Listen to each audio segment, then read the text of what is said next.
नमस्कार दोस्तों, स्वागत है आपका आपके अपने YouTube channel best study hub पर। साथियों, मैं हूं राकेश सिहाग।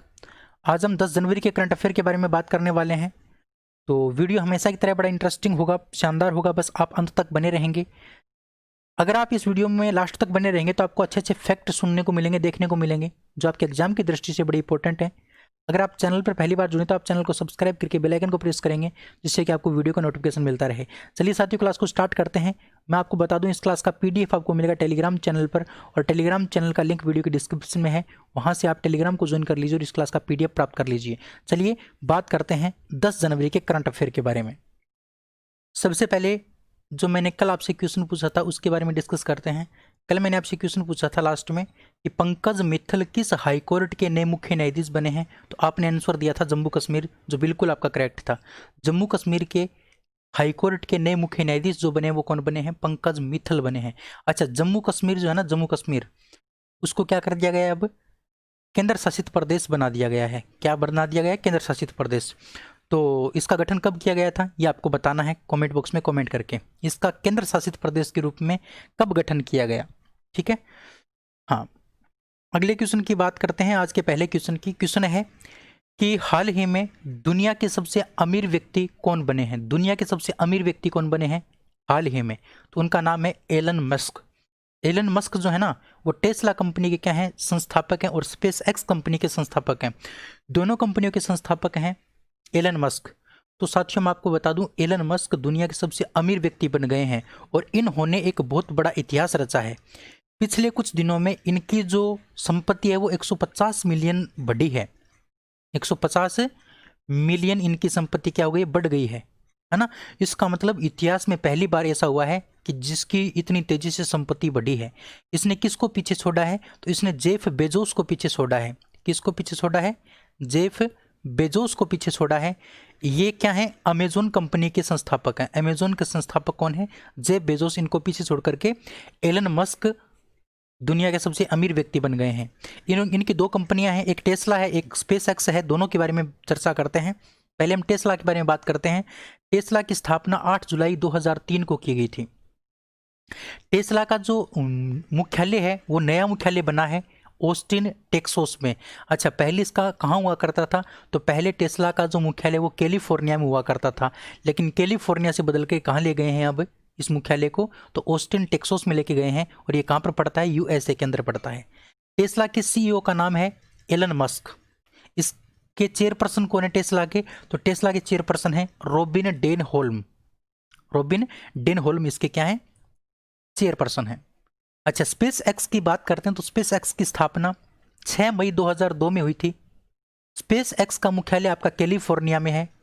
स्पेस एक्स के संस्थापक और सीईओ कौन है? एलन मस्क हैं। और इस स्पेस एक्स के प्रेसिडेंट कौन है? तो ग्विने सोटवेल। ग्विने सोटवेल इसके क्या है? प्रेसिडेंट है। इनकी दो कंपनियां, ध्यान रखना। अगला है कि किस भारतीय मूल के व्यक्ति को हाल ही में अमेरिका सेना के पहले मुख्य सूचना आयुक्त के रूप में नियुक्त किया गया है? अमेरिकी सेना के पहले मुख्य सूचना आयुक्त के रूप में किस भारतीय मूल के व्यक्ति को नियुक्त किया गया है? जिसके आगे पहला नाम जुड़ जाता है, एकमात्र नाम जुड़ जाता है, वो अपने आप में बहुत इंपॉर्टेंट क्वेश्चन होता है। तो ये बहुत ज़्यादा इंपॉर्टेंट क्वेश्चन है, ध्यान रखना। अमेरिकी सेना का पहला मुख्य सूचना आयुक्त जो भारतीय मूल के हैं, तो उनका नाम है साथियों डॉक्टर राज अय्यर। कौन है? डॉक्टर राज अय्यर को अमेरिकी सेना का पहला मुख्य सूचना आयुक्त नियुक्त किया गया है, डॉक्टर राज अय्यर को। अच्छा, विनीता गुप्ता के बारे में मैंने आपको कल बताया था। विनीता गुप्ता क्या बनी है? एसोसिएट अटॉर्नी जनरल बनी है। एसोसिएट अटॉर्नी जनरल बनी है विनीता गुप्ता। अच्छा, डॉक्टर विवेक मूर्ति की अगर बात करते हैं तो ये सर्जन जनरल है। क्या है? Surgeon general. और सर्जन जनरल अमेरिका के अंदर सबसे ऊंचा चिकित्सा का पद होता है। सबसे ऊंचा चिकित्सा का पद क्या होता है? सर्जन जनरल, जिसके ऊपर कौन है? डॉक्टर विवेक मूर्ति। और ये भी कहाँ से बिलोंग करते हैं? राजस्थान से बिलोंग करते हैं, सॉरी इंडिया से बिलोंग करते हैं। अच्छा, माला अडिगा की बात करते हैं। माला अडिगा की अगर बात करते हैं तो आपको ध्यान रखना है, जो बाइडन है, जो बाइडन की जो पत्नी है जिल्ली बाइडन, जो बाइडन की क्या है? पत्नी जो है उनका नाम है जिल्ली बाइडन। तो जिल्ली बाइडन की ये क्या है? नीति निदेशक है। क्या है? नीति निदेशक। जिल्ली बाइडन की नीति निदेशक कौन है? तो माला अडिगा। चलिए, एक बात आपको ध्यान रखनी कमला हैरिस के बारे में। कमला हैरिस जो है ना वो भारतीय मूल की या फिर प्रथम अमेरिका के इतिहास की प्रथम अश्वेत उपराष्ट्रपति कौन बनी है? कमला हैरिस बनी है। ये भी इंपॉर्टेंट बात है। अगला क्वेश्चन है कि हाल ही में लॉन्च पुस्तक राइट अंडर ओवर नोज किसने लिखी? राइट अंडर ओवर नोज नाम की पुस्तक किसने लिखी? तो साथियों ये पुस्तक लिखी आर गिरिधरन ने। किसने? आर गिरिधरन ने इस पुस्तक को लिखा है। और मैं आपको बता दूं ये जो पुस्तक है ना ये किसके ऊपर आधारित है? ये पुस्तक है साथियों पुलिस के रहते हुए वैज्ञानिकों की हत्या हो जाती है, इसके ऊपर इस प्रकाश डाला गया है। किसके द्वारा लिखी गई है? आर गिरिधरन के द्वारा लिखी गई है। आर गिरिधरन के द्वारा लिखी गई है। और साथियों मैं आपको बता दूं ये आरबीआई के क्या है? महाप्रबंधक हैं। क्या है? आरबीआई के महाप्रबंधक। आरबीआई के महाप्रबंधक आर गिरिधरन ने राइट अंडर ओवर नोज नाम की पुस्तक लिखी है। यानी पुलिस के रहते हुए भी वैज्ञानिकों की मृत्यु हो जाती है, वैज्ञानिकों को मार दिया जाता है, इसके ऊपर इस पुस्तक को लिखा गया है। शक्तिकांत दास की अगर बात करते हैं तो ये वर्तमान में आरबीआई के गवर्नर हैं। शक्तिकांत दास वर्तमान में क्या है? आरबीआई के गवर्नर। ये बात भी आप ध्यान रख सकते हैं।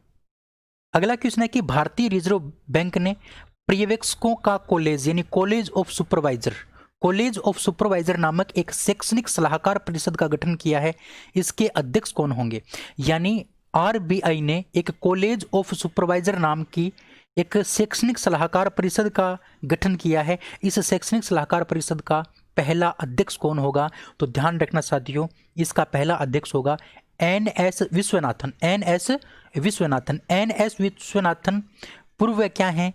आरबीआई के गवर्नर रह चुके हैं। पहले आरबीआई के गवर्नर रह चुके हैं, मतलब इससे पहले आरबीआई के गवर्नर भी थे। अब इनको शैक्षणिक सलाहकार परिषद जिसका नाम रखा गया है पर्यवेक्षकों का कॉलेज या फिर कॉलेज ऑफ सुपरवाइजर, इसका अध्यक्ष नियुक्त किया गया है। यहां पर बात आरबीआई की करते हैं तो आरबीआई की स्थापना 1 अप्रैल 1935 को की गई थी। इसका हेडक्वार्टर मुंबई में है। इसके गवर्नर का नाम है शक्तिकांत दास। उप गवर्नर कौन कौन है? M Rajeshwar Rao, MD. पात्रा और एम.के. जैन तथा बी.पी. कानूनगो, ये इसके उप गवर्नर्स हैं। अच्छा, आरबीआई का मोटो क्या है? आरबीआई का मोटो है cash is king but digital is divine. Cash is king but digital is divine, ये क्या है? मोटो है आरबीआई का। अगला क्वेश्चन है कि राष्ट्रीय सांख्यिकी कार्यालय यानी एनएसओ के अनुसार चालू वित्त वर्ष 2020-21 में भारत की जीडीपी ग्रोथ रेट कितनी रहेगी? यानी 2020-21 में भारत की ग्रोथ रेट यानी किसकी? जीडीपी की ग्रोथ रेट कितनी रहेगी? ये किसके अनुसार? राष्ट्रीय सांख्यिकी कार्यालय के अनुसार। तो राष्ट्रीय सांख्यिकी कार्यालय के अनुसार भारत की जो जीडीपी दर रहने वाली है 2020-21 में वो रहने वाली है -7.7%, यानी -7.7% कम हो जाएगी, है ना, माइनस में रहने वाली है। ऑप्शन नंबर सी आपका बिल्कुल करेक्ट है। अच्छा, आपको ये ध्यान रखना है कि जो सांख्यिकी मंत्री हैं, राष्ट्रीय सांख्यिकी मंत्री कौन है? तो राष्ट्रीय सांख्यिकी मंत्री का नाम है राव इंद्रजीत सिंह है। क्या नाम है? राव इंद्रजीत सिंह है। राव इंद्रजीत सिंह है कौन है? राष्ट्रीय सांख्यिकी कार्यालय के मतलब मंत्री हैं, ठीक है, राज्य मंत्री हैं ये। चलिए अगला क्वेश्चन है कि केंद्र सरकार ने हाल ही में लद्दाख में सिंधु नदी और उसकी सहायक नदियों पर 144 मेगावाट की कितनी जल विद्युत परियोजनाओं को मंजूरी दी है? तो साथियों मैं आपको बता दूं केंद्र सरकार ने लद्दाख के अंदर जो सिंधु नदी है उस सिंधु नदी और उसकी सहायक नदियों पर 144 मेगावाट की कुल 8 जल विद्युत परियोजनाओं को क्या कर दी है? मंजूरी दे दी है 8 परियोजनाओं को। और वो 8 परियोजनाएं कौन कौन सी हैं? तो मैं आपको बता दूं उन परियोजनाओं की सूची में आपको पता होना चाहिए लद्दाख के अंदर आपके 2 जिले आते हैं, एक तो लेह आता है और एक कारगिल आता है। लेह की बात करते हैं तो लेह के अंदर दुर्बुक शोक जो 19 मेगावाट की है, शंकु 18.5 मेगावाट की है, निमू चिलिंग ये 24 मेगावाट की है, रोगंडो 12 मेगावाट की है, रतननाग 10.5 मेगावाट की है। इसी प्रकार से कारगिल की अगर बात करते हैं तो मेघडूम सांगरा ये 19 मेगावाट की है, कारगिल हुंडरमैन की बात करते हैं तो ये 25 मेगावाट की है, और तमाशा नाम की जो है ना वो है आपकी 12 मेगावाट की। इस प्रकार से टोटल 144 मेगावाट की 8 परियोजनाओं को मंजूरी दी गई है केंद्र सरकार के द्वारा लद्दाख में सिंधु नदी और उसकी सहायक नदियों के तट पर, ठीक है। चलिए अगला क्वेश्चन है कि 16वें प्रवासी भारतीय सम्मेलन 2021 के मुख्य अतिथि कौन थे? प्रवासी भारतीय सम्मेलन 21 के मुख्य अतिथि कौन है? तो मैं आपको बता दूं साथियों, इसके मुख्य अतिथि थे चंद्रिका प्रसाद संतोखी, चंद्रिका प्रसाद संतोखी। और आपको ये भी ध्यान रखना है, ये सूरीनाम के सूरीनाम के राष्ट्रपति हैं। कहाँ के हैं? सूरीनाम के राष्ट्रपति। ये सूरीनाम के क्या हैं? राष्ट्रपति, जो प्रवासी भारतीय सम्मेलन 2021 के क्या हैं? मुख्य अतिथि हैं। साथियों, इसका जो आयोजन है वो वर्चुअली किया गया है, वीडियो कॉन्फ्रेंसिंग के माध्यम से किया गया है इस कोविड-19 के कारण। अच्छा, मैं आपको बता दूं, ये जो प्रवासी भारतीय सम्मेलन है इसका आयोजन क्यों किया जाता है? तो प्रवासी भारतीय दिवस के उपलक्ष्य में, प्रवासी भारतीय दिवस के उपलक्ष्य में। प्रवासी भारतीय दिवस कब मनाया जाता है? 9 जनवरी को मनाया जाता है। अच्छा, 9 जनवरी को क्यों मनाया जाता है? क्योंकि 9 जनवरी के दिन ही जो हमारे जो महात्मा गांधी थे वो अफ्रीका से वापस आए थे, इसीलिए प्रवासी भारतीय दिवस 9 जनवरी को मनाया जाता है। और महान भारतीय प्रवासी किसे कहा जाता है? महात्मा गांधी को कहा जाता है। ठीक है ना, ये बात आपको ध्यान रखनी है। तो 9 जनवरी को आपका प्रवासी भारतीय दिवस मनाया जाता है, इसी दिन इस प्रवासी भारतीय सम्मेलन का आयोजन किया जाता है। अच्छा, पहले मैं आपको ये बता दूं, ये जो प्रवासी भारतीय दिवस है साथियों, ये हर साल मनाया जाता है 9 जनवरी को। 2003 से इसकी स्टार्ट हुआ था, 2003 से इसकी शुरुआत की गई थी। 2003 से लेकर 2015 तक तो ये रेगुलर बनाया गया, यानी प्रत्येक साल मनाया गया। लेकिन 2015 के बाद में ये निर्णय लिया गया कि ये हर 2 साल के बाद इसका आयोजन किया जाएगा। तो 2015 के बाद में 2017, उसके बाद 2019 और अब 9 जनवरी 2021 को इसका क्या हुआ है? आयोजन। अब की बार इसका 2023 में आयोजन किया जाएगा। चलिए, तो आपको ध्यान रखना है इसकी थीम के आगे मैंने थोड़ा सा लिख दिया, मैं थोड़ा सा चलो मिटा देता हूं, फिर आपको दिख जाएगा। हाँ, मिटा देता हूं मैं, तो अब देख सकते हैं आप अच्छे से। देखिए, इसकी थीम क्या थी? इसकी थीम थी आत्मनिर्भर भारत में योगदान। इस प्रवासी भारतीय सम्मेलन 2021 की जो थीम थी ना, वो थी आत्मनिर्भर भारत में योगदान। अगला क्वेश्चन है कि हाल ही में सत्यपोल का 79 साल की उम्र में कोयम्बटूर में निधन हो गया। यह एक प्रसिद्ध थे, ये कौन थे? तो ध्यान रखना, ये एक फैशन डिजाइनर थे। क्या थे? फैशन डिजाइनर थे, जिनका नाम था सत्यपोल, जिनका 79 ईयर्स ओल्ड में क्या हो गया? निधन हो गया कोयम्बटूर के अंदर। अगला क्वेश्चन है कि केंद्रीय स्वास्थ्य मंत्रालय ने हाल ही में किसकी अध्यक्षता में चिकित्सा और पोषण विशेषज्ञों की तकनीकी समिति का गठन किया है? यानी चिकित्सा पोषण विशेषज्ञों की तकनीकी समिति का गठन केंद्रीय स्वास्थ्य मंत्रालय ने किसकी अध्यक्षता में इसका गठन किया है? तो कौन बने इसके अध्यक्ष? प्रीति पंत बने। कौन बने हैं? प्रीति पंत। प्रीति पंत की अध्यक्षता में केंद्रीय स्वास्थ्य मंत्रालय ने चिकित्सा और पोषण विशेषज्ञों की जो तकनीकी समिति है उसका गठन किया है प्रीति पंत की अध्यक्षता में। अगर हम प्रीति पंत की बात करते हैं साथियों, तो प्रीति पंत जो है ना, वो स्वास्थ्य मंत्रालय के अंदर संयुक्त सचिव के पद पर कार्यरत हैं। संयुक्त सचिव कहां पर? स्वास्थ्य मंत्रालय में संयुक्त सचिव के पद पर कार्यरत हैं स्वास्थ्य मंत्रालय के अंदर, स्वास्थ्य मंत्रालय के अंदर। अच्छा, अब हम बात करते हैं साथियों, ये समिति करेगी क्या? अभी आपको पता है, अभी 2020-21 में 2019-20 में क्या हुआ है? 2019-20 में राष्ट्रीय परिवार स्वास्थ्य सर्वेक्षण राष्ट्रीय परिवार स्वास्थ्य सर्वेक्षण हुआ है 2019-20 में। तो उसकी क्या करेगी? ये उसके निष्कर्षों के ऊपर क्या करेगी? उसके निष्कर्षों की जांच करेगी। यानी जो राष्ट्रीय परिवार स्वास्थ्य सर्वेक्षण हुआ है 2019-20 का, उसके निष्कर्षों के ऊपर क्या करेगी? निर्णय लेने का काम करेगी, उसकी जांच करेगी। इसके साथ साथ न्यूमोनिया और कुपोषण से संबंधित भी क्या करेगी? ये ध्यान रखेगी। कौन सी समिति? चिकित्सा और पोषण विशेषज्ञों की जो तकनीकी समिति है ये ध्यान रखेगी। ठीक है, अब हम बात करते हैं कौन कौन से राष्ट्रीय परिवार स्वास्थ्य सर्वेक्षण हुए हैं। तो पहला राष्ट्रीय परिवार स्वास्थ्य सर्वेक्षण कब हुआ था? 1992-93। दूसरा हुआ था 1998 से 99। तीसरा हुआ था राष्ट्रीय परिवार स्वास्थ्य सर्वेक्षण हुआ था आपका 2005-06 में, उसके बाद 15-16 में और उसके बाद 19-20 में। और इसी की ही क्या करेगी? इसी के निष्कर्षों की जांच करने के लिए कौन सी समिति गठित की गई है? तकनीकी समिति, है ना। इसी सर्वेक्षण की निष्कर्षों की जांच करने के लिए तकनीकी समिति गठित की गई है।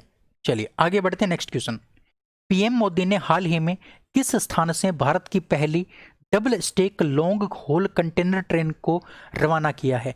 Double stack long haul container train को नरेंद्र मोदी ने कहाँ से रवाना किया? तो ध्यान रखोगे न्यू अटेली से। कहाँ से? न्यू अटेली से। न्यू अटेली आपका पड़ता है हरियाणा के अंदर। कहाँ पर पड़ता है? हरियाणा के अंदर। हरियाणा के न्यू अटेली से भारत की पहली double stack long haul container train को रवाना किया। साथियों ये जो है ना, ये 5 किलोमीटर लंबी ट्रेन है। 5 किलोमीटर लंबी ट्रेन, बहुत लंबी ट्रेन है ये। और यह ट्रेन हरियाणा के न्यू अटेली से राजस्थान के न्यू किशनगंज के बीच चलाई जा रही है। न्यू अटेली से न्यू किशनगंज जो राजस्थान में पड़ता है, वहां इन दोनों के बीच में ये चलाई जा रही है। ठीक है, तो साथियों उम्मीद कर सकता हूँ बात आपको समझ में आई होगी। अच्छे से मैंने बताने की कोशिश की है। फिर भी अगर आपको कोई तकलीफ लगी है तो आप एक बार फिर से वीडियो देख सकते हैं और मैं सुधार करने की कोशिश करूंगा। दूसरी बात, चलते चलते मैं आपसे क्वेश्चन पूछूंगा। आज का जो क्वेश्चन ऑफ द डे है वो है कि निम्न में से नया deputy chief of army staff किसे नियुक्त किया गया है? नया deputy chief of army staff किसे नियुक्त किया गया है? इसका आंसर आपको कमेंट बॉक्स में कमेंट करके देना है। कमेंट बॉक्स में कमेंट करके इसका आंसर आपको देना है। ठीक है, चलिए इस क्लास का पीडीएफ आपको मिलेगा टेलीग्राम चैनल से। टेलीग्राम चैनल का जो लिंक है वीडियो के डिस्क्रिप्शन में दिया गया है, वहां से आप डाउनलोड कर सकते हैं इस क्लास का पीडीएफ। अच्छे से अपनी तैयारी कर सकते हैं। चलिए साथियों, क्लास अगर पसंद आई तो आप वीडियो शेयर करेंगे, लाइक करेंगे और चैनल को सब्सक्राइब जरूर करेंगे। आज की इस वीडियो में इतना ही। अगले वीडियो में फिर मिलते हैं, तब तक के लिए Jai Hind, Jai Bharat. Thank you, bye bye.